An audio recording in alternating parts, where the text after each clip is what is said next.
L'idée de faire ce livre, c'est d'abord, j'ai très apprécié les premiers livres de monsieur sur les chemins de Roanne chez Clermont. Donc, moi qui suis d'Arkansas, j'ai énormément apprécié.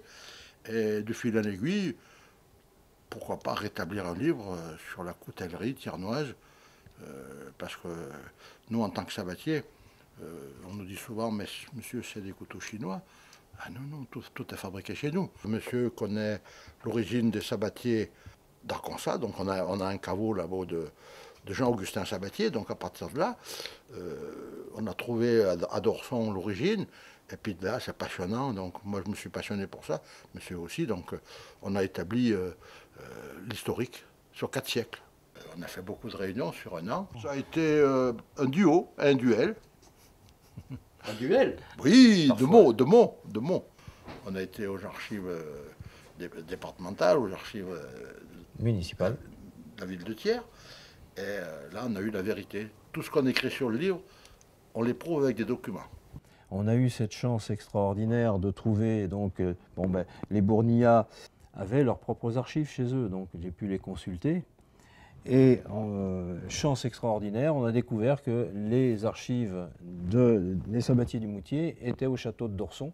J'insiste aussi sur le musée de la coutellerie à Thiers, qui a toutes les archives des sabatiers jeunes, qui sont une des branches des sabatiers de Bellevue. Il y a un petit peu la vie à Paris, parce que Jean-Augustin Sabatier avait une boutique à Paris. Et il est à l'origine des premiers couteaux industriels forgés de qualité. C'est lui qui a créé avec les machines, avec toutes. Ils avaient quand même 400 ouvriers qui travaillaient en coutellerie. C'est énorme pour l'époque. On a répertorié en fait tous les fabricants qui portaient le nom Sabatier. On a essayé de voir si on pouvait les réunir, comment ils sont nés, etc.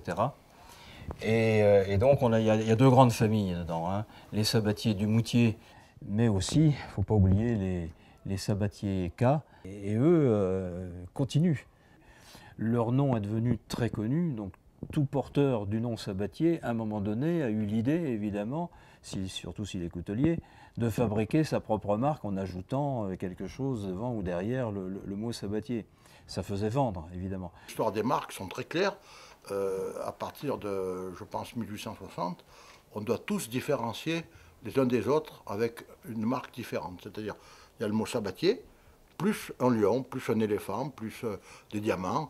Donc c'est la règle de la profession. On doit au premier coup d'œil identifier un sabatier. D'où il vient. Bon, il y a des sabatiers qui viennent d'ailleurs, autre que le bassin de Thiers malheureusement. Donc on différencie ça dans le livre. On marque bien la provenance.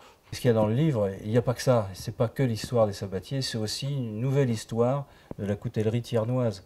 Il y a aussi tout ce qui s'est passé pendant le Front populaire, pendant la guerre évidemment, la Seconde Guerre mondiale. Il y a même un assassinat dans le livre.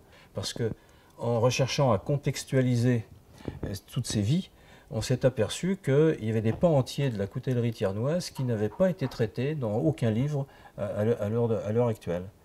Alors notamment cette histoire des aciers inoxydables, stainless, où si jamais nous n'avions pas gagné les procès contre les Anglais et les Allemands, la coutellerie thiernoise serait peut-être arrêtée là. L'acier au départ, c'est un acier extraordinaire que les Français n'avaient pas trouvé, puisque c'est que les Anglais qui avaient trouvé l'acier à rasoir, le fameux acier fondu. Nous, on avait de l'acier avec des scories dedans, donc il y avait une très très grande différence dans la qualité des rasoirs. Et après, nous, on a eu un petit peu ce secret. Alors les forges, elles sont locales. C'est fabriqué au Forges Arnaud, forgé au Forges Arnaud, et après tout fait chez nous. L'acier, par contre, c'est très très important. On a de l'acier sur beaucoup allemand. Pour avoir des couteaux de cuisine, on choisit le meilleur. Donc nous fabriquons encore 2 sortes de couteaux de cuisine. On a encore de l'acier fondu qui est très demandé aux États-Unis, et de l'acier stainless steel, l'acier inox. Pour avoir un bon couteau, il faut beaucoup d'expérience. Il faut d'abord une bonne forge, il faut une bonne trempe, un bon meulage, un bon montage. Il y a beaucoup de qualité dans un couteau sabatier, un vrai original. D'ailleurs, dans les pays anglo-saxons, surtout les États-Unis, un couteau de cuisine s'appelle un sabatier. C'est devenu un nom. C'est une référence, comme frigidaire, comme beaucoup de noms propres, sont devenus des noms communs. Nous, on est très attachés au terroir thiernois, on le restera toute notre vie. On est capable de faire des sabatiers à des prix très raisonnables et qui vont durer la vie, vont couper, qui vont être le phare d'un cuisinier, qui vont être son identité. Avec une fourchette, un couteau, on émince, on pique, on coupe. C'est l'outil du cuisinier.